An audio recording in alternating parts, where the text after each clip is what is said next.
But in hindsight, that the fact that I chose not to take my life and eventually took a few weeks to look up the training plan that my friend was doing.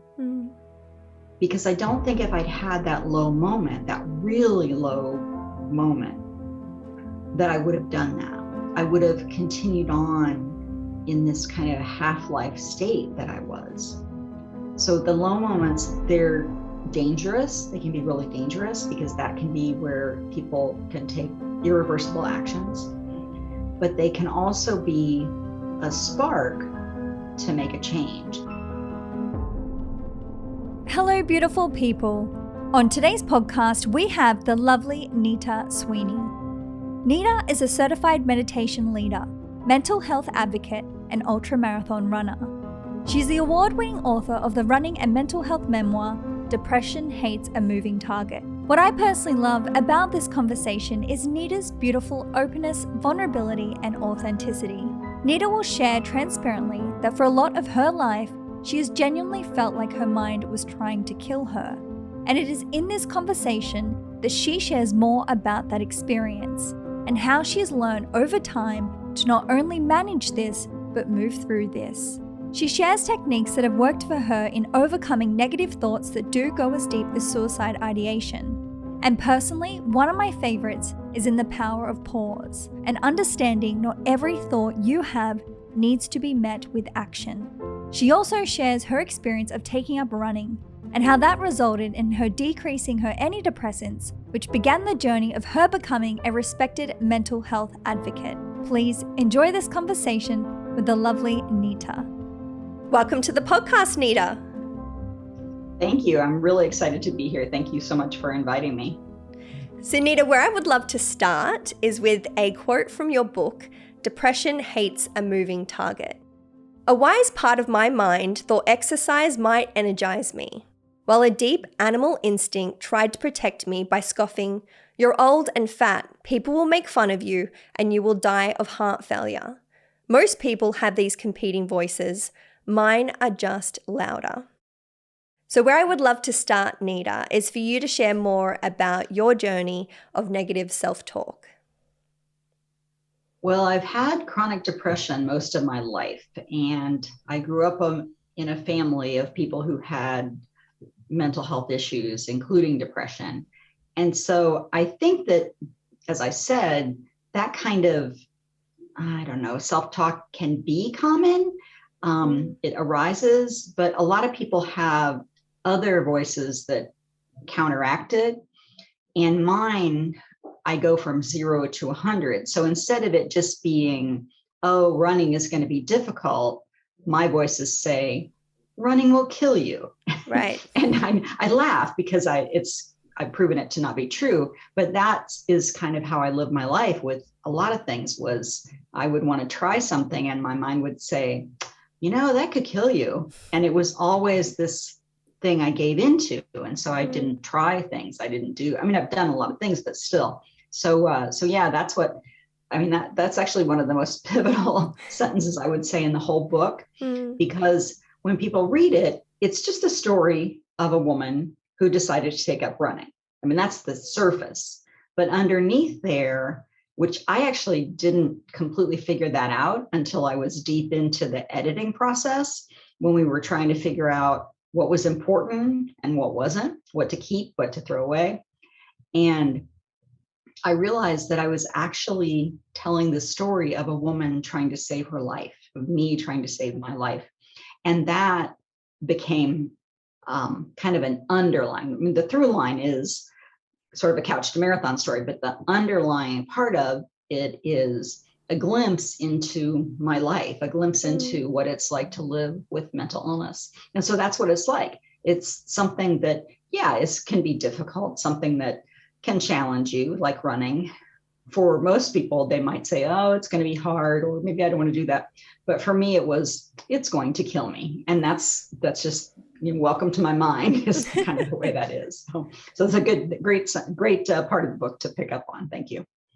And what was the motivator behind you no longer sort of, I guess, quote unquote, like buying into these thoughts and kind of being able to show up and tell yourself, you know what, maybe this won't kill me? Well, it really started with my friend who I saw, this friend of mine from high school, same age, about the same size, much larger than I am now, posted, "Call me crazy, but this running is getting to be fun."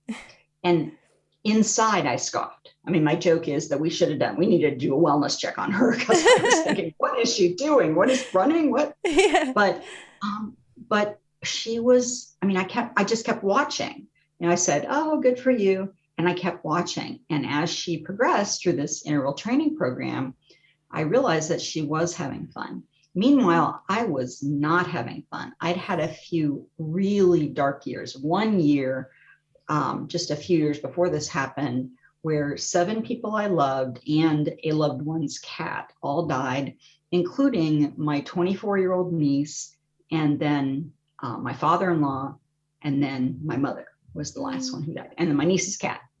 So it was just this crazy year where people just kept dying, and the grief was overwhelming, especially after. It was bad. I mean, my niece was horrible, but then when my mother died too, it was just so much.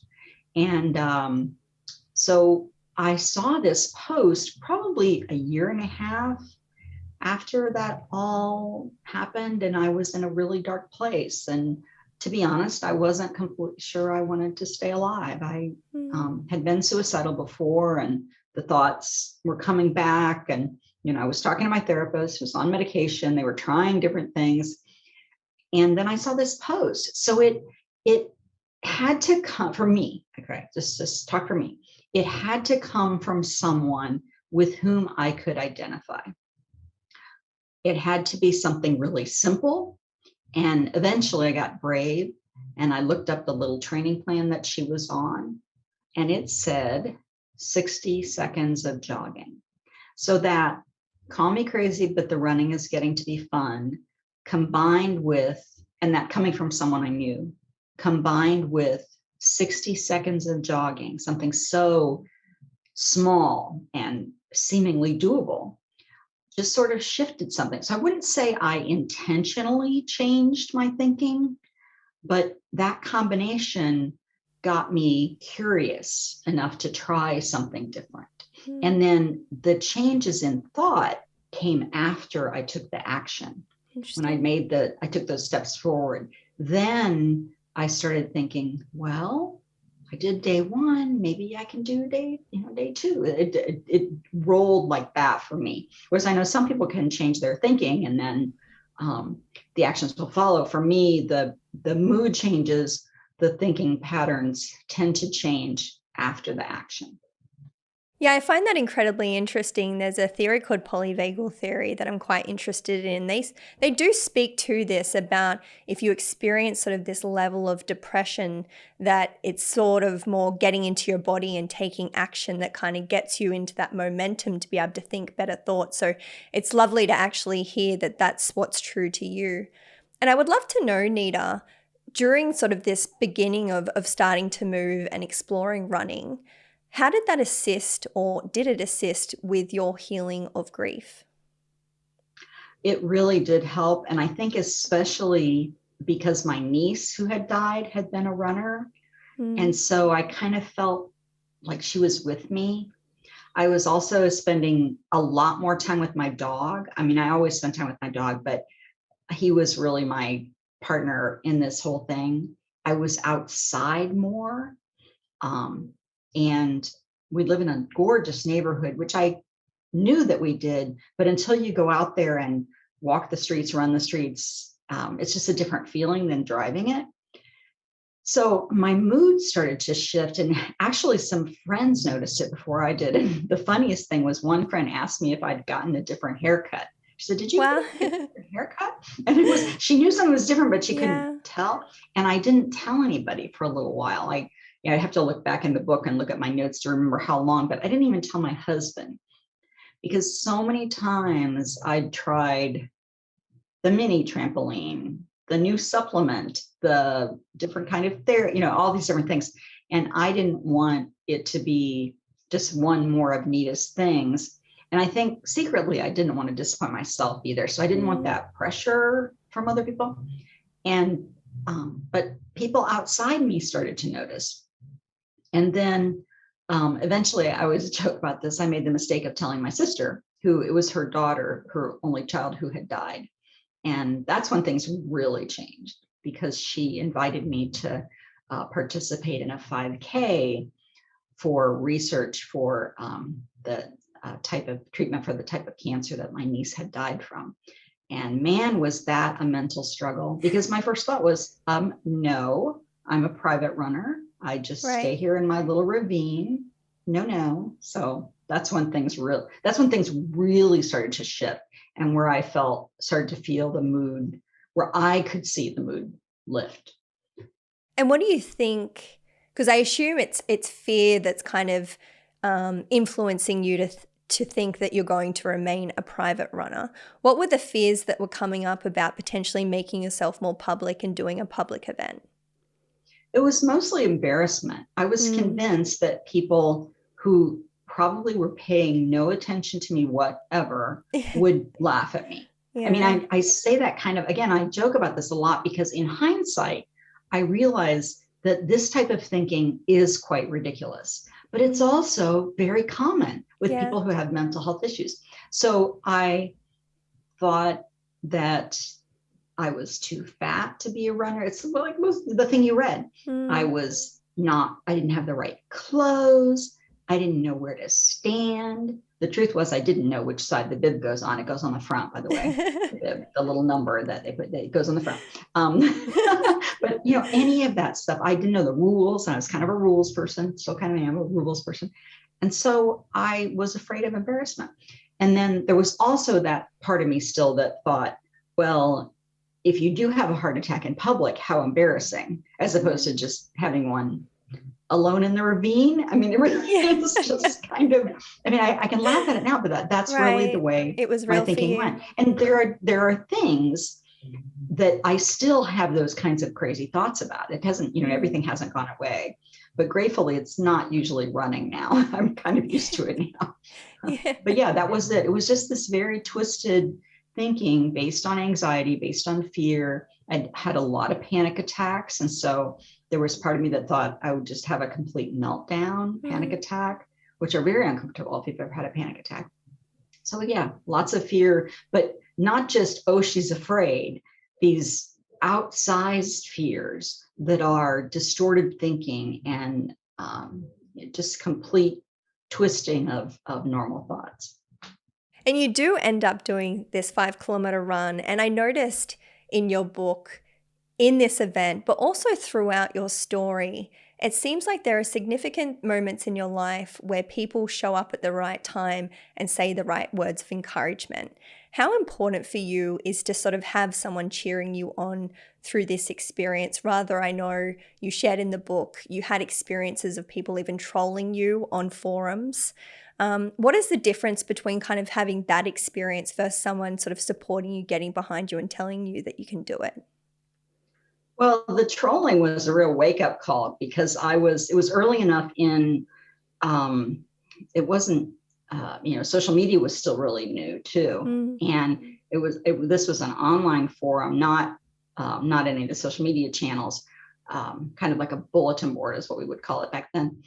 And I was stunned, because all the runners had been so friendly, and I had watched for a long time, sort of passively lurking, we call it, and then all of a sudden this person or this bot, whatever it was, started criticizing people and attacked me, and then duplicated my account. It was really, I just had not experienced something that direct or cruel especially when we were all trying to do something that felt so good.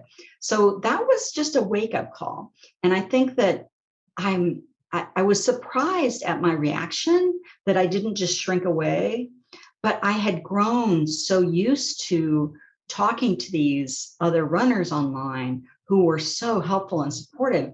And I had running had become so important to me that I knew that support network was so important. So I'm not sure I'm completely answering your question, but yeah, the support is great. There are people who can do all kinds of things by themselves without external applause, without, external, there are people that can do things without needing the pat on the back, whatever. And I didn't think I was the kind of person that really needed that much cheering on. Much early in my life, I hadn't been. I had been very independent and was a real go-getter, but depression really took that out of me. And so, yeah, once I got to a place where I was taking these risks, and people, especially my husband, oh my gosh, I mean, he's always been such a big supporter, but for him to really get behind my running and be careful at first, but then once he saw the changes, he was all in. And then of course my sister and so many friends, it's been amazing. We just have this wonderful community. I'm so grateful for that. So yeah, I need the pat on the back. I do. And I think there's nothing wrong with that. I think that there was part of me that thought that there was, I don't know, that I was somehow weak to need that. But no, I like to shine. I like to glow, and I like to have people cheer. I do.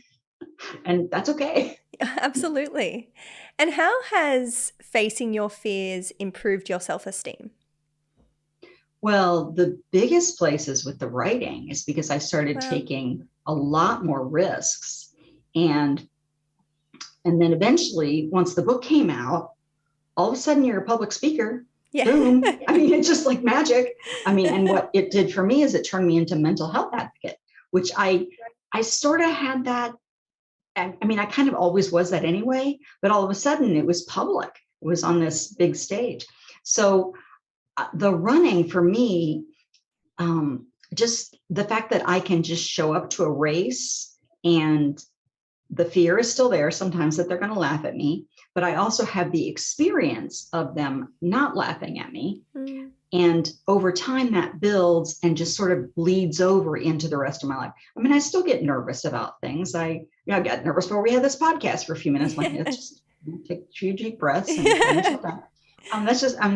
That's just the way I think that's normal. Yeah. But now it doesn't stop me. Whereas in the past, especially because I've had panic attacks, if I started to feel that little flutter in my chest or that tightness in my throat, or you kind of can feel your breath getting really shallow, things like that, heart racing. If I felt that, I thought, oh my gosh, I'm going to have a panic attack, and I would have to just pull everything back. And now, especially I've been able to implement meditation with it also, that has helped too. So there's the running and the meditation. And so now I just remember, oh yeah, you can just meditate your way through this. It's okay. And I think that all just carried over from the running into the rest of my life. And it's, like I said, I'm not confident all the time, but I'm much more willing to try things that I wouldn't have, to take risks that I wouldn't have. And I think that running has really helped with that. Absolutely. And I was looking at your website, and I'm not sure how current this is, but it said that you have done 1 ultramarathon, 3 full marathons, 29 half marathons, and 100 shorter races, which I just think absolutely phenomenal. Pat on the back for you is just absolutely exceptional, Nita. Truly, honestly, that's just to understand where you came from it really is so inspiring. And I'm a running enthusiast. I absolutely love running. I do ultramarathon running casually, not competitively, but I got excited because I believe in your book at that point in time you hadn't done an ultramarathon. So I want to know, Nita, what is the ultramarathon that you did, and can you please share that experience? I did the easiest ultramarathon in the world. I don't know. I've only done one, so I have no idea. But it's called Eagle Up. It's in Canal Fulton, Ohio, which is kind of northeastern Ohio. It is completely flat. It is a 5-mile loop, and it runs along the Ohio Erie Canal, which is the canal boat system in Ohio. So it's along the it's on the towpath along the canal. And there are aid stations every 2 miles. There's a bathroom every Lovely. 5 miles. The trail goes right through the campground. Beautiful. I get an Airbnb. I'm old. But it was hard. I mean, it's still 31 and change. It's still not, it's throughout there a long time. It was different though than the marathon, because in the marathon, I was always worried about being swept, because there's a cutoff for every race, but this race, the cutoff is 24 hours, because you also have people doing, you have the 50K, which is like 31 for the Americans, 31 and change. And then you have a 50 miler, and then a 100K, then a 100 miler, and a 24-hour race. Wow. So you have people doing all of those at the same time. And there's also a relay of some kind. I forget how long the relay is. Might be a 100-mile relay. And those people are, because they're on teams, they're flying past. The rest of us are trudging along. They're flying past us. But yeah, it was pretty amazing. And it's the kind of thing that I never thought I'd do. Whereas the marathon, I had that idea early, even though there was part of me that thought I could never do it. I saw somebody's 26.2 sticker. I think it was before I even ran my first 5K, and I got obsessed. I do have a very obsessive driven personality. You can still be driven and depressed. I know that sounds weird, but you really can. And I hung around with these friends who, runner friends that were doing this, and they kept saying, you really can do this. You really can do this. And they talked about how fun it was, and also how different the trail community is than the road racing. Very different. It's just more relaxed. Yeah. It's just a more relaxed feeling. And I like both. I just did a road race yesterday, and it was on a trail, but it was still considered a road race. And it's just a completely different feel. So yeah, so I did it. I have said this a ton of times, but I'll say it again. If you hang around in a barbershop long enough, you're going to get a haircut. So if you hang around with ultramarathoners long enough, or long distance runners, you're going to run a long race. And you share, Nita, that sort of in correlation with running, you began to lower your antidepressants. Can you speak more to why you think that would be? Well, I didn't do it intentionally. What happened was I started having the side effects that people get who are on too much medication. And I'm forever grateful to my amazing psychiatrist who encouraged my running despite other things that were going on, and who saw it pretty quickly. I don't know what else to call it, but I started having these spells where things just didn't feel right. And it was very uncomfortable and a little scary. And so I talked to my family doctor, and he said he thought it was my antidepressants. And I thought, what? How can that possibly be? Because they've been so beneficial for years, and I've been on a lot of the same meds for several years. And so I don't know, I just had this one really bad spell, and we called my psychiatrist, and she said, yeah, I really didn't want to believe it either, but I think your running is producing the chemicals that that the meds are, I think that the running is producing the chemicals that the meds are supposed to be producing. And so you're getting twice as much, you're getting too much. And so we just started tapering them back. And at one point I was on 6 medications. I think I was on 4 when I started running, and now I'm on 1. I also take a thyroid med that they added because they did find out I had low thyroid. And I take, vitamin D. I live in Ohio, so we take vitamin D because it's cloudy here in Ohio, USA. And do you think, because I'm in the running circles, and I certainly think for my own mental health, being part of a community like that has been fundamental to my mental health. Do you think that's something for you that has helped? Oh, absolutely. That's one of the things I always talk about, is this group of people who understand how important running or some kind of movement is to your thinking, to your mood, to your relationships. I mean, pretty much any of us, if we have spouses or good friends, they'll say, have you you need to go for a run. But seriously though, that the community, that fellowship, I mean, I'm thinking about during the pandemic, the loneliness. I mean, loneliness has been an epidemic for a while now, but during the pandemic years when we couldn't leave the house here in Central Ohio for a while, it was really, really tough. And I was so grateful that I'd already been connected to a running community that then went online. We couldn't meet in person, but we still reported to each other online. And sometimes we would go run on trails near each other, kind of run. We just couldn't meet as a group. It was, I think 20 people was the max you could have in anyone, or maybe 10, I forget. But I was just so grateful that I was already connected with a group. And so I had that support, that fellowship. And it's so much more than just running. I mean, my husband had a heart attack early in 2020. And those runners just showed up. I mean, wow. My dog had to stay at the kennel for a long time because he was in and out of the hospital, and they paid the bill. They went to the kennel and took her for walks and stuff. I mean, they were just amazing, and sent us cards and balloons. And the day that he, shortly after he got home from the hospital, they showed up in our yard, 6 of them, with essentially race signs, those motivational race signs, but they were for Ed. They were like, heel, go Ed. But they were all, so somebody texted me and said, look out your front door. And there they were.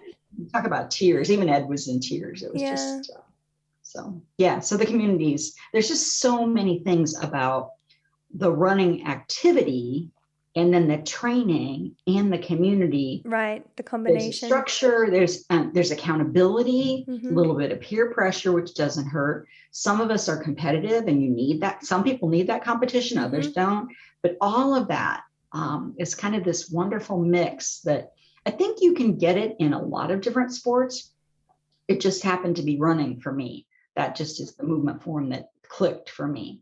Anita, I love that you mentioned Ed, because this was one of the parts in your story that I really loved. And you spoke about I think it was just after you sort of tied the knot, you were admitted into a psych ward, and you sort of spoke about any other man would have fled, but for Ed, he didn't falter.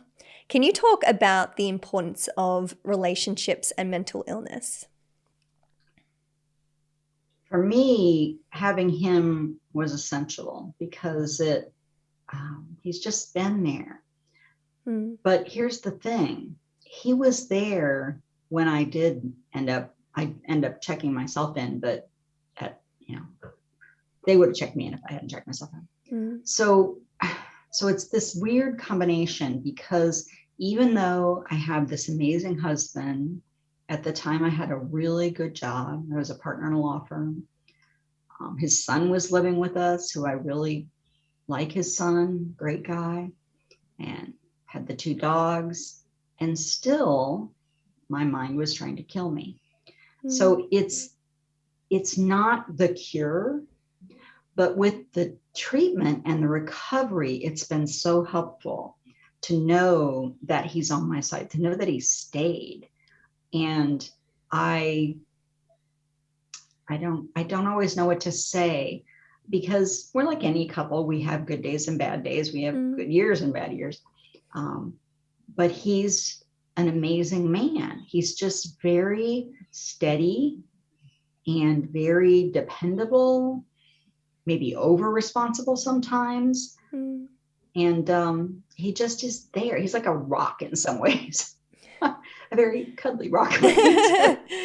Sounds ideal. He's a very stable force. Whereas in fact, we have nicknames for each other, which I'm not sure I've said this, but he's Bear and I'm Bird. So he's Beautiful. Bear, who's just kind of, going along, and here's me flying around.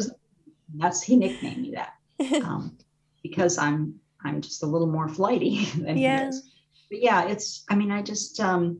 I know, I always feel, I guess I have a little bit of guilt sometimes, because I know plenty of people who would love to have a partner, and I'm grateful to have one. I should just say I'm grateful because he just is there. And as I mentioned before, he had a heart attack in 2020, in February of 2020, we were actually in Los Angeles in a hotel. I'd been on a little bit of a book tour in California, and we didn't know he had a heart attack. It was a silent heart attack. We knew he was sick. Wow. He may have had the coronavirus. We don't know. It was very early during the pandemic. And I mean, we're really lucky he's alive. We're really lucky he's alive because he had the widowmaker heart, and he lived, which usually people don't. So he had surgery, and then he was on a feeding tube. He was really sick for probably about 4 or 5 months. I mean, really sick. And that, I was always grateful for him to be here, but that really put it in perspective that, you know, you can just lose somebody so quickly. I know some friends who've lost their spouses so quickly. And it just reminds me every day to be grateful, even when he's doing something that irritates me, or he's not doing something I want, you know, all that kind of stuff. That's just normal human life. But I'm just really lucky to have found him. We talk about that a lot. We are just really fortunate to have found each other.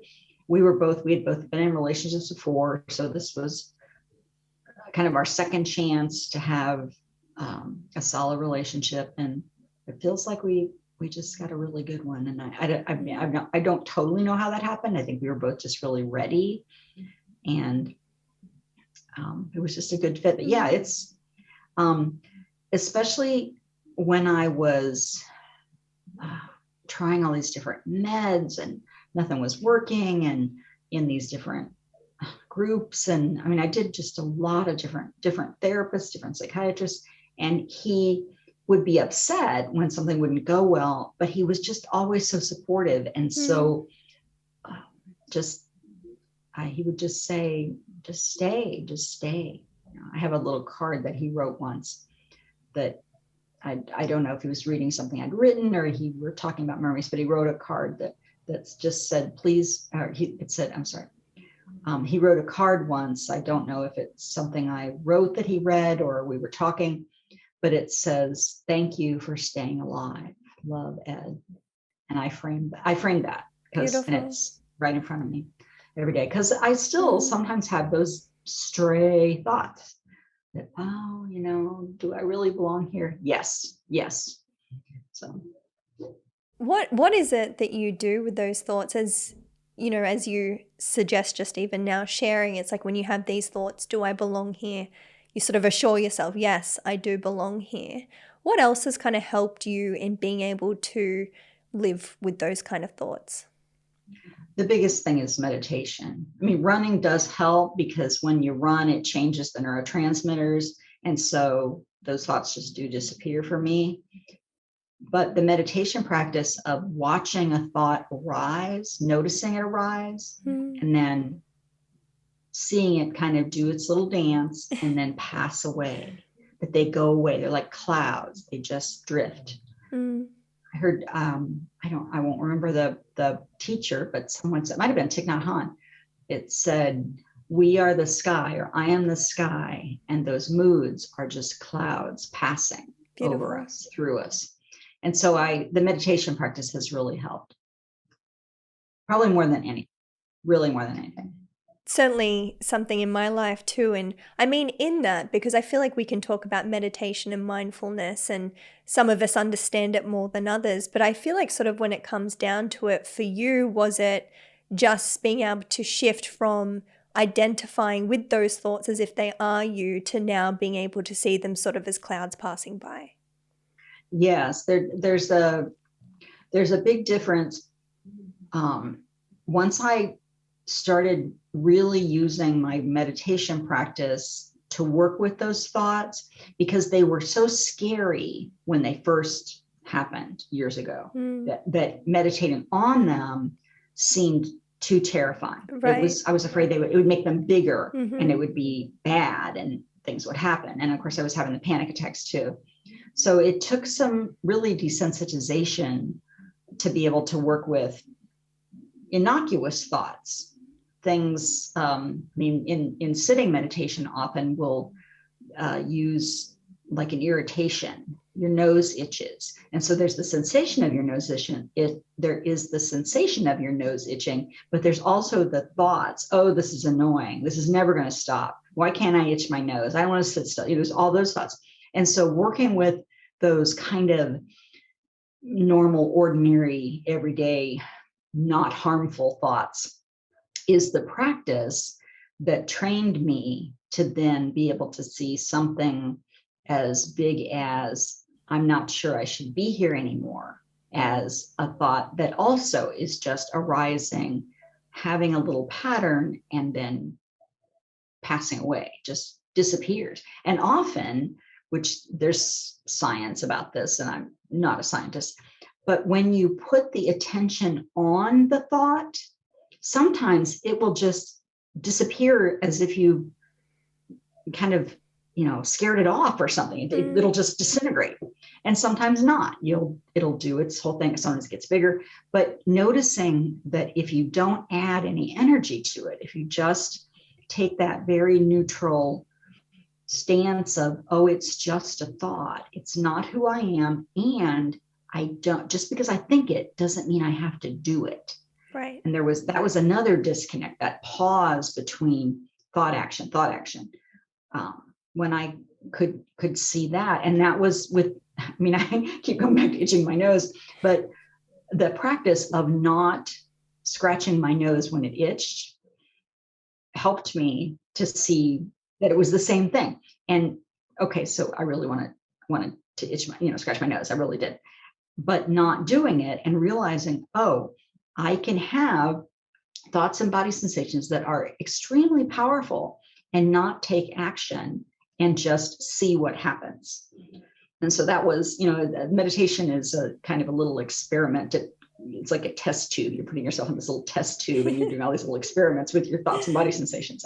And so that's the way I kind of grew that skill. And some days, I still want the chocolate. I still want all the things that I wish I could get that big pause. Don't always get it. Yeah. With the suicidal ideation, it still comes, but it passes. And I know, and I also, from experience now, I know that it will pass. And that helps too, having the experience of having kind of meditated my way through it. And so that's how I can say to myself, that's not who you are. That's not what you want. Look at that thing with Ed. And that's different. That's not meditation. Looking at that thing, that note that Ed left me. I can meditate on the pleasant body sensations that arise when I feel that. So that would be meditation. It's I'm kind of fussy about the definition of meditation, but that's there are thousands of definitions, but I that's mine. It's very much a mindfulness practice.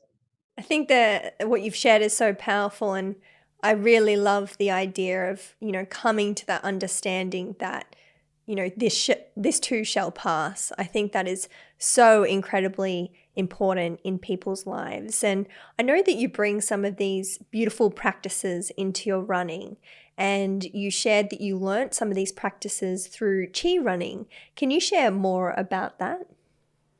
Yes. Well, Chi running was founded by a Tai Chi practitioner, Danny Dreyer. And I found it when I was having some ankle problems, and I wanted to learn how to run easy, run light, so that I wasn't doing more damage to my joints or things.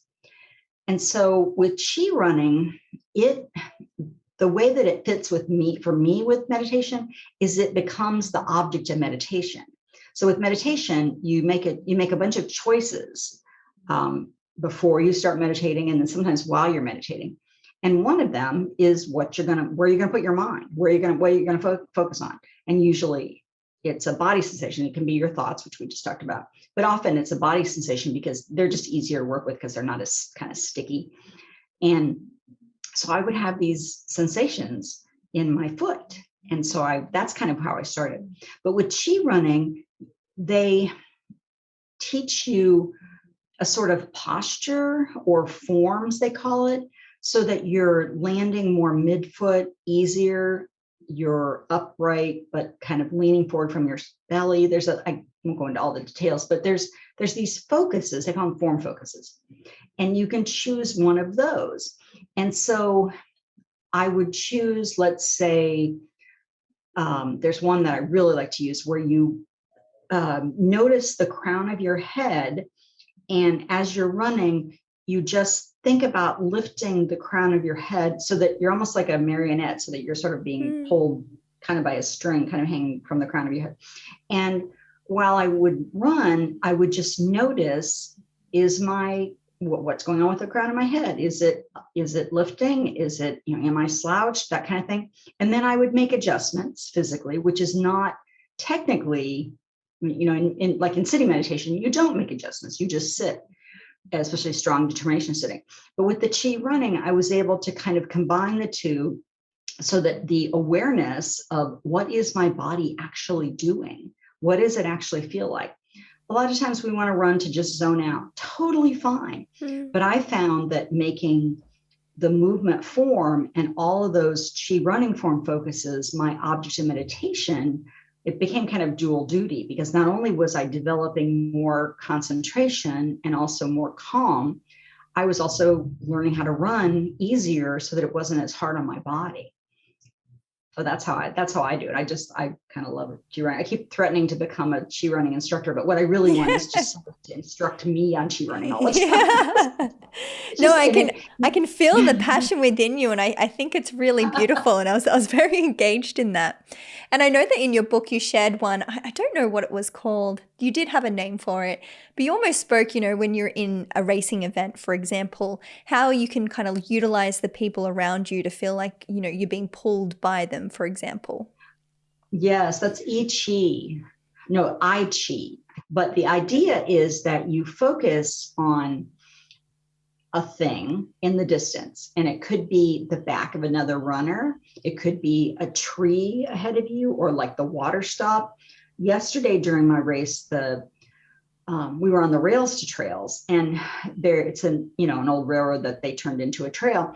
And so the trees are very similar all along the way, but every once in a while there'd be a little opening. And so I would just put my eyes on that opening ahead of me, and you focus all your concentration on that opening.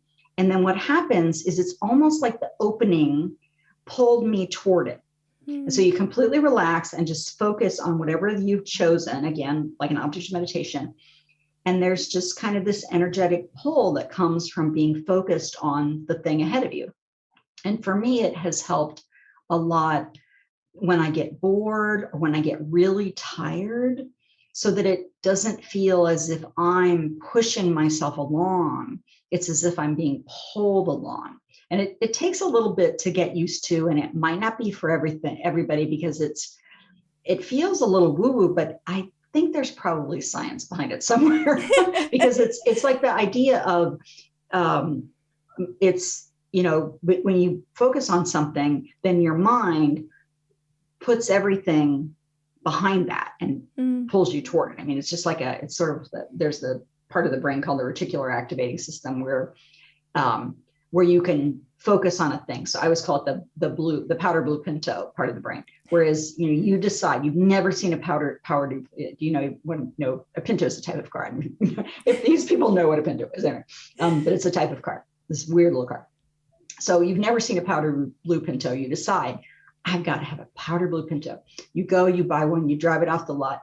On the way home, you suddenly see 20 powdered blue pintos. And it's because your vision suddenly is focused on the powder blue pinto. And that's the reticular activating system. Because if you didn't have that kind of filtration system, the amount of data you would be taking in would really make you crazy. I mean, your mind would just explode, because we are actually collecting tons of data, but our brain has to choose what's relevant. So I'm running down this trail, and there's this opening, and I focus on that, and it turns things on in my body that say, okay, we're going that direction. Let's just be easy and light and head that direction. I can just sort of feel my body. Still, it was raining, so it wasn't great, but I'm not plodding along. I'm just moving easy toward that thing. And then when I pass that, I pick something else. And it's kind of another tool to use. But yeah, I Chi, I think it's called, or E Chi is the thing in the book. And when you started running, you sort of started with this run for a certain amount of time, walk for a certain amount of time, and repeat. Do you still do that now, even with your experience? Because I know for some people, particularly when they start exploring ultra marathons, some of them sort of do stick with this technique of scheduling how long you're going to run for, how long you're going to walk for, and continue that as a process. Yes. Well, when I first started running, I had not yet heard of the run, walk, run method, which actually Olympian Jeff Galloway made it a thing.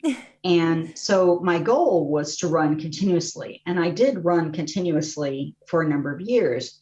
And then I started hanging around with the run, walk, run people in our group. And you know what I said about the barbershop. Yep. So what happened was I would be running along and they would leapfrog me. They'd be running and they'd run faster than me. And then next thing you're walking, I'd run. And it just got so crazy annoying that I thought, well, I'll just try this. And it was kind of weird at first because in my mind, there was a judgment of, oh, we should all just be running. Right. But as it turns out, it's much easier on my body. So now I actually intentionally do run, kind of a run, walk, run. And I have different intervals. Your watch can do different intervals that I use depending on how I feel. I may train different intervals right now. 30-30 is kind of my sweet spot right now. So I run for 30 seconds, walk for 30 seconds, which seems, that seems like a really short period of time, but it's actually not. And so, yeah, that's kind of what I do. And at the ultra, it's very funny because I started doing run, walk, run the first lap. And within maybe the second or third lap, everybody was walking. They were walking fast, but there were a few people that would jog once in a while, but mostly everybody was kind of hiking. And it was funny because afterwards, after I did it, I went to see my doctor for something unrelated. And he's a runner. He's a he's a medical director for several races and track coach, or not like the medical director for a track team, things like that at the college level. So he's a serious runner. And he said, yeah, now you know the secret. He said, an ultramarathon is just a really long hike. Yeah. Snacks. Yeah. You've shared, Nita, and I think this is really important because anyone listening, there's going to be at least one person listening that's having a bit of a hard time in life. And you've been there, Nita, yourself. You certainly still face that as part of being human now. I would argue you're probably better skilled now. But I've heard you share that our lowest moments are our greatest gifts. Can you share about the sort of the moment in your life that you came to realize that? Oh, one moment. There's just been so many, but I think that, and a lot of times it's in hindsight. At that moment, that lowest moment, you don't feel like it is a gift at all, especially with the physical symptoms of depression. And I'm bipolar, so I also get mania. And when you get a mixed state, you're physically in pain. So you do not feel like it's good at all. But in hindsight, that the fact that I chose not to take my life and took a few weeks to look up the training plan that my friend was doing. Because I don't think if I'd had that low moment, that really low moment, that I would have done that. I would have continued on in this kind of half-life state that I was. So the low moments, they're dangerous. They can be really dangerous because that can be where people can take irreversible actions. But they can also be a spark to make a change. They can be the impetus. I can't live like this anymore. This has got to stop. So I have to try something. And that's what happened to me. I got so low that it felt as if I was really at the fork in the road. I mean, I really was going to end, or I was going to try something really different. Running, who thought? And gratefully, I chose running. But yeah, it's in hindsight that you see that. And I'm not sure I would want to say that to someone who's in the darkness. I would want to say I've been there, and I would want to say, for me, it got better. If you give it some time, I bet it will get better for you too. I will be here with you now, the way it is right now. But yeah, it's the kind of thing that I hope that I've never said to anybody when they're right in the darkness. But I really believe it, that has been a huge gift. I mean, my life has changed so much. I just can't even, some days I kind of look at it and almost want to pinch myself. I mean, I still have hard days. There's just new challenges, different challenges that I didn't have before. But it's just so much better. It has gotten better for me. It has gotten better. And what would you say is the greatest gift from all of this? The ability to change, the willingness to try something different, the willingness. And I have so many people that approach me at book signings, talk to me after events, especially when I was actually doing in-person things. And they would say, oh my gosh, my sister needs to read this. Oh, I'm getting this, sign this copy for my daughter and say something inspirational. And I want to say, oh my gosh, I wish I could give this to someone. I wish that motivation, I wish they could bottle it, because that's the antidepressant we need, is that. And there are antidepressants that actually help with that now. They're probably more mood stabilizers, but that spark, that different place mentally is the thing that has to shift, and it has to happen inside the person. There can be consequences, there can be treatments, there can be therapy, all kinds of tools, tons and tons of tools. And unless those tools facilitate that inner shift, they won't work. And they have to somehow generate that level of willingness to take a risk, for me, it was literally just a tiny step of jogging.